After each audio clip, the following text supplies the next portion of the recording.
मी चांगलं वागून सुद्धा लोक मला सोडून जातात. सतत घडतंय माझ्यासोबत असं. हा प्रश्न बऱ्याच जणांना पडतो, की मीच का? माझ्यासोबतच असं का होतंय? चला आज माझ्या अनुभवांवरून पुन्हा एकदा या प्रश्नाचं उत्तर तुम्हाला खूप छान पद्धतीने मी देणार आहे. आणि हा व्हिडिओ सगळ्याच मुलांसाठी आणि मुलींसाठी महत्त्वाचा आहे. ज्यांचं हार्ट ब्रेक झालंय, अनेकदा झालंय, चांगलं वागून झालंय. सगळ्या प्रश्नांची उत्तरं तुम्हाला मिळतील. लॉजिकल आणि थोडी ॲस्ट्रोलॉजी, युनिव्हर्सवाली सगळीच उत्तरं तुम्हाला मिळणार आहेत. फार महत्त्वाचा व्हिडिओ आहे. प्लीज शेवटपर्यंत बघा. आधी सुरू तर करूयात. ओके. हॅलो, हाय, कसं आहे ना मित्रांनो? मी आर.जे. ज्योती आणि स्वागत करते तुमचं माझ्या या प्रेमाच्या YouTube चॅनलमध्ये, जिथे प्रेमाच्या आपण अनलिमिटेड, नॉन स्टॉप आणि अनएडिटेड गप्पा मारत असतो. म्हणजेच की स्टार्ट टू एंड ड्रेस जसं आहे, तसंच तुम्हाला शेवटपर्यंत ऐकायला मिळतं. यामध्ये मी काहीच एडिट करत नाही. Even no makeup look. So heart ब्रेकर्सला हा व्हिडिओ नक्की शेअर करा आणि तुम्ही सुद्धा असाल तर प्लीज हा व्हिडिओ नक्की शेवटपर्यंत बघा आणि माझं हार्ट ब्रेक करू नका. चॅनलला सबस्क्राईब करा म्हणजे मला छान वाटेल. ओके. सो सगळ्यात आधी तर मी तुम्हाला सांगेल, की बऱ्याचदा असं होतं, की तुम्ही तुमचे 100% देता. जितकं प्रेम देता येईल तितकं देता. कधी-कधी तर अपेक्षा न ठेवता सुद्धा तुम्ही प्रेम देत असता, काळजी घेत असता. सगळं व्यवस्थित चालू असतं. तुमच्याच्याने जे होईल तुम्ही ते करत असता, तरीसुद्धा समोरची व्यक्ती तुम्हाला सोडून जाते. हे अगदी मी माझ्या अनुभवांवरून सांगेल, की असं माझ्यासोबतही झालंय. मला तर 1-2 जणांनी तोंडावर सांगितलं, की "तू खूप चांगली आहेस, त्यामुळे आम्हाला सहन होत नाहीये." सो मी तेव्हा फार अशी दुःखी झालेले, की काय? आणि मी दुसऱ्या मोटिव्हेशनल स्पीकर्सला ऐकत नाही. मी स्वतःला मोटिव्हेट करत असते. सो मी माझ्या अनुभवांवरून तुम्हाला काही गोष्टी सांगणार आहे. तर होतं असं. आयुष्यात होतं असं. आणि मला असं वाटतं, की आपण जरा मॅच्युअर व्हावे, इमोशनली मॅच्युअर व्हावं म्हणून सुद्धा हे असं घडत असतं. सो काय आहे ना, आपल्याला कधी-कधी काही गोष्टी नीट समजत नाहीत, की काय वर्क करतात. म्हणजे एखाद्या केसमध्ये एखादं रिजेक्शन मिळालं, एखाद्या पर्टिक्युलर रिझनमुळे. सो त्यानंतर आपण सेकंड केसमध्ये ते नाही करायचं आणि असं काहीसं वेगळं करण्याचा प्रयत्न करतो आणि ते वेगळं गडबडतं आणि प्रत्येक केसमध्ये असंच काहीसं होत असतं. आता मी तुम्हाला सांगते प्रत्येक केसमध्ये तुम्ही ऑफकोर्स तुमचं 100% दिलेत, पण कुठेतरी तुम्ही कमी पडताय. थोडेसे का असेना कमी पडताय. आणि समोरची व्यक्ती तीही ऑफकोर्स चुकीची असते. पण मी म्हणेल की दोन्ही व्यक्ती चुकीच्या असण्यापेक्षा बऱ्याचदा परिस्थिती जी असते ती खूप मोठी व्हिलन असते. परिस्थिती चुकीची असते. अचानक काही गोष्टी गडबडतात आणि मग तुम्ही दोघं सुद्धा वेगळे होता. सो बऱ्याचदा परिस्थितीलाच दोष द्यावा असं मी म्हणेल, की परिस्थिती तशी असते. आणि एक मोठा प्रॉब्लेम काय आहे, की बरेच जण ना, या सगळ्या परिस्थितीनंतर स्वतःला फार कमी लेखायला लागतात, की माझं हे असंच आहे, तसंच आहे. सो 2-3 हार्ट ब्रेक्स नंतर तर मी वाईटच आहे किंवा माझ्यातच काहीतरी कमतरता आहे. हे असं सगळं मानायला लागता तुम्ही. सो प्लीज स्टॉप करा हे सगळं असं स्वतःला समजावणं आणि जेवढं तुम्ही स्वतःला हे बोलाल ना, तशाच गोष्टी घडायला सुरुवात सुद्धा होते. म्हणजे ऑफकोर्स एक रिसर्च सुद्धा झालाय, की आपण जे आपल्या बॉडीला सांगतो ना, ते तसं बॉडी रिएक्ट करत असते. सो नेहमी छानच बोलावं. जी खूप मोठी माणसं झाली आहेत ना आयुष्यात, ज्यांनी खूप नाव कमवलंय वगैरे, सो त्यांनी स्वतःला ते सांगितलंय, की मी हे करणार आहे. मी खूप छान आहे. जोपर्यंत तुम्ही स्वतःला छान म्हणणार नाही, कोणी तुम्हाला छान म्हणणार नाही. सो स्वतःच्या प्रेमात असणं फार महत्त्वाचं आहे. सो प्लीज स्वतःला छान सांगा, की मला येस, मी अजून काहीतरी छान डिझर्व्ह करणार आहे. त्यामुळे माझ्यासोबत असं घडलं. माझ्यासोबत सगळं छान होणार आहे, कारण मी कधी कोणाचं वाईट केलेलं नाहीये. सगळं छान होईल. स्वतःला हे सांगा. सतत सांगायचं का नाही, पण कधीच निगेटिव्ह विचार नाही करायचे, ओके. म्हणजे कोणतीतरी एक सायंटिस्ट होते. मी आय थिंक हे व्हिडिओमध्ये सांगितलंय आधीच्या, पण पुन्हा एकदा शॉर्टमध्ये सांगते. जॅपनीज सायंटिस्ट आहेत. वर्ड्स किती मॅटर करतात हे त्यांनी पूर्ण त्यांच्या त्या रिसर्चमध्ये प्रूव्ह केलेलं. सो 1 ग्लास होता, 2 ग्लास असे दोन्ही पाण्याचे ट्रान्सपरंट ग्लास घेतले. एकावर लिहिलं आय लव्ह यू, एकावर लिहिलं आय हेट यू. सो 2-3 दिवसांनंतर जेव्हा त्यांनी ते पाणी चेक केलं, ज्याच्यावर आय लव्ह यू लिहिलेलं, ते पाणी स्वच्छच दिसत होतं मायक्रोस्कोप खाली सुद्धा आणि ज्याच्यावर आय हेट यू लिहिलेलं, ते असं पाणी खराब, घाण आणि असं विचित्र दिसत होतं. सो वर्ड्स इतके मॅटर करतात. सो नेहमी स्वतःबद्दल छान बोलायचं. स्वतःला जास्त दुःखी पाहायचं नाही. मी नेहमी तुम्हाला खुश दिसते सगळीकडेच. त्यामागचं मोठं कारणच असं आहे, की मला नाही दुःखी राहायला आवडत. मला असं स्वतःला असं छान हसताना वगैरे पाहायला आवडतं. मला खुश राहायला आवडतं. ज्या गोष्टींमध्ये मला आनंद होईल त्या गोष्टी मी करत असते. माझी पहिली प्रायोरिटी मी आहे. आता तुमचा प्रॉब्लेम काय, की तुमची फर्स्ट प्रायोरिटी तुम्ही नसताच. तुमची फर्स्ट प्रायोरिटी लगेच ती व्यक्ती होते. लगेच इतक्या इन्स्टंट होतं, की आत्ताच बोलणं झालंय, लगेच तीच व्यक्ती प्रायोरिटी. मग तिच्या मूडनुसार तुम्ही तुमचे मूड्स चेंज करत असता. ती हसली तर तुम्ही हसता, ती दुःखी असेल तर तुम्ही दुःखी असता, ती बोलली नाही तर तुम्ही सॅड होता, बरेच जण डिप्रेस होतात. सो इतकं नका करू हां. इथे तुम्ही मेन चुकताय, की समोरच्याला कंट्रोल देताय तुमच्या इमोशन्सचा. प्रेमात माणसाने असावं म्हणजे हे मी अगदीच माझ्यावरूनच शिकली आहे, की मी सुद्धा म्हणजे जर त्याचा फोन नाही आला तर मी दुःखी व्हायचे. तो ओरडला तर मग मला खूप वाईट वाटायचं. तो हसला की असं छान जग किती सुंदर आहे असं वाटायचं. पण हे मला समजायला फार वेळ लागला आणि मला समजवायला कोणी नव्हतं. सो तुम्हाला तरी मी आहे, की इतक्या तुमच्या इमोशन्सचा कंट्रोल समोरच्याच्या हातात देऊ नका. तुम्ही कितीही प्रेमात असलात तरी, की त्या व्यक्तीमुळे तुमचा मूड सतत चेंज होत राहील. हां, थोडंफार बदल होणं साहजिक आहे. ते नॅचरली येतं. पण पूर्णपणेच तुम्ही चेंज होताय, हे चुकीचं आहे. तुम्ही स्वतःला विसरताय, हे चुकीचं आहे. समोरच्यासाठी जगावं, यालाच प्रेम म्हणतात. पण स्वतःला विसरून जगणं, हे जरा चुकीचं आहे. मीपणा नसावा तिथे, पण स्वतःवरचं प्रेम मात्र असावं. सेल्फ लव्ह असायलाच हवं. सेल्फ रिस्पेक्ट, सेल्फ लव्ह असायलाच हवं. मी तेच सांगतेय, जर तुम्हीच खुश नसाल, तर ऑफकोर्स तुमच्या अवतीभोवतीच्या गोष्टीसुद्धा निगेटिव्ह घडणार आहे. पॉझिटिव्ह माणसं यासाठी नेहमी पॉझिटिव्ह किंवा त्यांच्यासोबत नेहमी सगळं चांगलं यासाठी घडतं बिकॉज ते खूप पॉझिटिव्ह विचार करतात आणि मी सुद्धा तशीच आहे. मी खूप पॉझिटिव्ह विचार करते. म्हणजे मी विचार करते, की येस माझ्यावर मनापासून प्रेम करणारं कोणीतरी येणार आहे. मी खूप मॅनिफेस्ट करते. मॅनिफेस्टेशन ही खूप भारी गोष्ट आहे. म्हणजे त्याबद्दल तर मी एक सेपरेट व्हिडिओ बनवेनच. पण मला तुम्हाला इतकं सांगायचं आहे, की प्लीज तुमच्यामध्ये निगेटिव्हिटी आणू नका. सगळं व्यवस्थित होणार आहे आणि ते होईल सुद्धा. लॉ ऑफ अट्रॅक्शन, मॅनिफेस्टेशन हे एक असतं आणि दुसरी गोष्ट म्हणजेच की जसं मी सांगितलं, की जर तुमच्यामध्ये निगेटिव्हिटी असेल, तुम्ही डोक्यातच ते खूळ भरून घेतलंय, की आता काहीतरी वाईटच होणार आहे, माझ्यासोबत वाईटच होणार आहे, वाईटच होणार आहे, तर ती जी सीरीज आहे ती सुरूच राहणार आहे. बरेच जण काय करतात, की समोरच्याचा मेसेज आला, लगेच रिप्लाय देऊन रिकामे होतात आणि मग वाट बघत बसतात.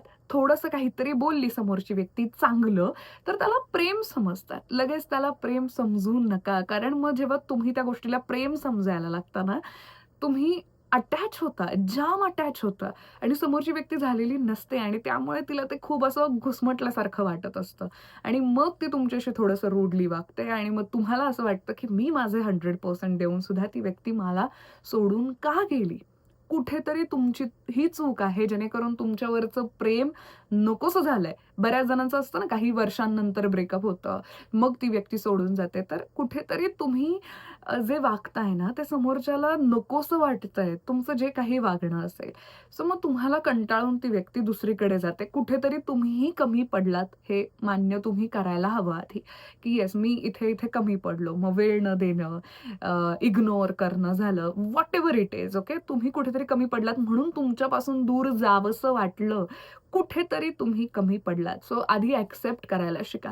एक्सेप्ट केल्यानंतर स्वतःला माफ करायला शिका. बरेच जण स्वतःला माफ करत नाहीत. मी म्हणेल, की ही खूप मोठी या जगातली सगळ्यात मोठी गोष्ट आहे माफ करणं. समोरच्या व्यक्तीलाही माफ करणं, आपल्यालाही माफ करणं, की स्वतःला माफ करताना कसं म्हणायचं, आय एम सॉरी की मी तुला हर्ट केलं म्हणजे स्वतःलाच असं सांगायचं स्वतःच्या मनाला, की मी तुला हर्ट केलं, पण यापुढे असं काही होणार नाहीये. तुला खुश ठेवण्याची जबाबदारी माझी आहे. समोरच्या व्यक्तीने तुमच्यासोबत जे काही केलं, आता तुम्ही बोलत नाही आहात, व्हॉटएव्हर ब्रेकअप झालंय, संपलाय विषय. समोरच्या व्यक्तीलाही माफ करावं, की ठीक आहे, ती तिच्या आयुष्यात खुश राहो हीच इच्छा, दॅट्स इट. रिव्हेंज वगैरे या सगळ्या गोष्टीत पडू नका, ओके. काही गोष्टी नव्हत्याच आपल्या, त्या आपल्यापासून दूर गेल्या, इतकंच काय ते असतं, ओके. समोरच्या व्यक्तीला माफ करताना कसं करायचं? तिचं सगळं चांगलं होऊ दे. आता तुमच्या मनामध्ये तिच्यासाठी प्रेमही नाहीये, रागही नाहीये, तुम्ही रिकामे आहात. ही इतकी भारी गोष्ट आहे, कमाल गोष्ट आहे ना, याच्यामुळे तुमची मेंटल हेल्थ कायम नीट राहणार आहे, स्वच्छ राहणार आहे आणि तुम्ही खुश राहणार आहात. समोरच्याला माफ करायला शिका. माझ्या आयुष्यात सुद्धा अशी माणसं बरीच येऊन गेली, की पण मी बोलतच नाही त्यांच्याशी. कारण मला आता प्रेमही नाही उरलेलं तुमच्याबद्दल, मला रागही नाहीये, मला काहीच फील होत नाहीये. सो अशामुळे ना तुम्ही खूप खुश असता. कारण तुम्ही माफ केलेलं असतं. फरक पडत नाही म्हणजे माफ करणं, की मला नाही फरक पडत आहे. सो प्लीज हे करायला शिका. प्रत्येक गोष्ट काही ना काहीतरी कारणासाठी घडते. प्रत्येक गोष्टीमागे काही ना काहीतरी रिझन असतं. प्रत्येकच रिझन शोधायला हवं असं नाही. फक्त इतकं लक्षात ठेवा, की जे वाईट होतं तुमच्यासाठी ते तुमच्या आयुष्यातून निघून गेलंय. मग एकदा झालं, दोनदा झालं, 3-4 लोक आयुष्यातून निघून गेले. मग कारण ते सगळे तुमच्यासाठी योग्य नव्हते. तुमच्यासाठी खरंच योग्य नव्हते. आता जर थोडंसं आपण ॲस्ट्रोलॉजी किंवा युनिव्हर्स किंवा अ, थोडंसं काय म्हणू शकतो सायन्सला सोडून थोडासा विचार केला तर मी जो विचार करते किंवा मी जितकं शिकली आहे तेवढं तुम्हाला सांगते, की युनिव्हर्स जर का तुम्ही युनिव्हर्स ब्रह्मांडाला मानत असाल तर युनिव्हर्स, देवाला मानत असाल तर देव. ओके. सो हे सगळेजण तुम्हाला घडवण्याचा प्रयत्न करत असतात. तुमच्यासोबत हे सतत घडतंय. जेव्हा माझ्यासोबत हे घडत होतं, तेव्हा मी खूप या गोष्टींचा विचार केला आणि नंतर मला त्या प्रश्नाचं उत्तर असं मिळालं.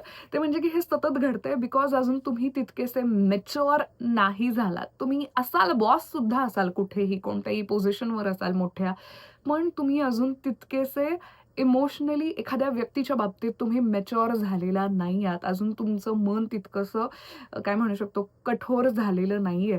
अजून तुम्हाला शिकण्याची खूप गरज आहे. त्यामुळे युनिव्हर्स तुम्हाला अशा काही गोष्टी शिकवत असते, की आता तू स्ट्राँग होशील. देवाला मानत असाल तर मी नक्कीच म्हणेल, की देवसुद्धा तुम्हाला स्ट्राँग बनवण्याचा प्रयत्न करत असतो, की बाबा हे तुझ्यासाठी वाईट आहे, पण या वाईटातून काहीतरी तू शिकावंस, तुला अद्दल घडावी, तू हुशार व्हावंस म्हणून तुझ्यासोबत हे सगळं घडतंय आणि ज्या दिवशी मला असं वाटेल, ओके, मला ज्या दिवशी वाटेल, की आता तू कॅपेबल झाला आहेस, तुझा शोध त्या दिवशी थांबेल आणि तशी व्यक्ती तुझ्या आयुष्यात नक्कीच येईल. कारण तू इतकं सगळं हे पाहिलंयस. या सगळ्या प्रोसिजरमध्ये तू घडलायस. सो या सगळ्या प्रोसिजरमध्ये ना, जेव्हा तुम्ही घडत असता तुम्ही स्ट्राँग होत असता आणि एका पॉइंटनंतर इतके स्ट्राँग होता, की तुम्ही अपेक्षा करणं सोडता, की कोणीतरी माझ्यावर प्रेम करेल आणि मग माझं आयुष्य खूप खुश होईल. तुम्ही स्वतःसाठी जगायला लागता. कारण या सगळ्या प्रोसिजरमध्ये तुम्ही स्वतःची किंमत ओळखता, की यार मी किती भारी आहे आणि मी किती जगायला हवं. हे जे सेल्फ लव्ह आहे ना, या सगळ्या प्रोसिजरमध्ये खूप वाढतं. त्यामुळे तुम्ही काही जणांना ऐकलं असेल, की लग्न वगैरे काही नाही करायचं. कारण हे सगळं अनुभवलेलं असतं आणि त्या अनुभवांवरून माणूस असा स्ट्राँग झालेला असतो. सो आप किसी का लेना-देना ही नहीं है. मैं खुद से प्यार करना चाहता हूँ, कर रही हूँ. सो हेच असतं. कुठेतरी मनात असतं, की कोणीतरी असावं, पण इतकं काही फरक नाही पडत. पण ती फेज जी आहे, ती स्ट्राँग फेज यायला थोडा वेळ लागतो आणि त्याच्या आधी असे वाईट प्रसंग बरेच येतात आणि त्या बऱ्याच वाईट प्रसंगांनंतर जेव्हा तुम्ही सपोज आता तुमच्यासोबत एखादी वाईट गोष्ट घडली आहे, समोरचा व्यक्ती तुम्हाला सोडून गेलाय विनाकारण किंवा काहीतरी फालतू कारण देऊन निघून गेलाय, संपलंय हे नातं आणि तुम्ही रडताय सध्या. हीच गोष्ट 1 वर्षानंतर किंवा काही महिन्यांनंतर तुम्हाला असं वाटेल, मी किती मंद होतो यार. मी त्या व्यक्तीसाठी रडत होतो. सो काही गोष्टी ना वेळेनुसार नीट होतात किंवा वेळेनुसार आपल्याला अक्कल घडते. सो युनिव्हर्स म्हणा किंवा देव म्हणा तुमचं भलं व्हावं म्हणून हे करत असते. तुम्ही मनाने चांगले आहात, मी म्हणून बोलतीये. आता तुम्ही म्हणाल, की काही लोकांसोबत असं होतं, तसं होतं. मला त्यांचं घेणं-देणं नाहीये. मला तुमचं आहे, की तुम्ही चांगले असून तुमच्यासोबत वाईट घडतंय, तर याचा अर्थ, की तुम्हाला युनिव्हर्स काहीतरी शिकवण्याचा प्रयत्न करतंय. म्हणजे जेव्हा ही गोष्ट मी शिकले ना, तेव्हा माझ्यामध्ये आणखी बदल झाले, की ठीक आहे, हे नाहीये माझ्यासाठी, सो इतकं नाही. मी त्यानंतर असं नाहीये, की मुलंच पाहिली नाहीत. पण मुलांना भेटले, लग्नासाठी असेल. ऑफकोर्स माझा सध्या बॉयफ्रेंड नाही, अरेंज मॅरेज सेटअपसाठी. सो मुलांना भेटले. कधी-कधी जाणवतं, की नाहीये, पण ठीक आहे, एखाद्याला चान्स द्यावा. पण गोष्टी नीट होत नाहीत पुढे, कव्हर अप होत नाहीत. म्हणजे मी म्हणाले, की याच्यामध्ये तुमचं एज्युकेशन, तुमचं करियर हे मॅटर करत नाही, पैसाही मॅटर करत नाही. वो एक अलग ही वाइब होती आणि तुम्ही खूप हुशार होता. तुम्हाला लगेच समोरच्याशी बोलल्यानंतर कळतं, की आपलं जुळू शकतं की नाही. बरं समोरचा थोडासा विचित्र वागत असेल, तर तुम्हाला लगेच कळतं, की आता आपण थांबावं, रेड सिग्नल लागलेला आहे. पुढे जायला नको या केसमध्ये आणि ही मॅच्युरिटी यायला वेळ लागतो आणि ती मॅच्युरिटी येण्यासाठी हे वाईट अनुभव घ्यावेच लागतात. या वाईट अनुभवांमधून तुम्ही इतके स्ट्राँग होता ना, की तुम्हाला तुमच्यापासून कोणीही लवकर तोडत नाही. त्यानंतर तुम्हाला कळेल, की सेल्फ लव्ह काय असतं, स्वतःची हेल्थ, मेंटल हेल्थ अशी नॉर्मल हेल्थ जपणं किती महत्त्वाचं आहे. तुम्हाला आयुष्यात काय हवंय हे तुम्हाला कळेल. यानंतर तुम्ही बेअर मिनिममवर ॲडजस्ट होणार नाही.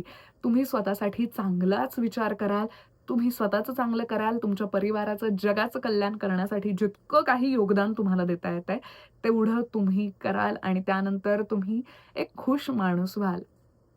ही झाली दुसरी गोष्ट युनिव्हर्सची. थर्ड गोष्ट मी ही सांगेल, की काही गोष्टी नशिबाच्या असतात. आता यामध्ये पण ऑफकोर्स सेकंड नंबरचा पॉइंट ॲड होणारच आहे, की नशिबात काही गोष्टी नसतात. आयुष्यात असतात, पण नशिबात काही नसतात. म्हटलं जातं ना, की रिश्ते तो ऊपर से बनकर आए हैं, तर वैसा ही होता है. निदान या गोष्टीला मानून तरी चाला, की नाही तुमची जोडीच जुळली. तुम्ही होतात आयुष्यात, पण नशिबात नव्हतात. आपकी डोर किसी और से बंधी है. आता काही जण मला हा प्रश्न विचारतील, ज्यांचं अरेंज मॅरेज होतं त्यांचं काय? त्यांच्या पण वरतीच जोड्या बनवलेल्या असतात का? तर येस.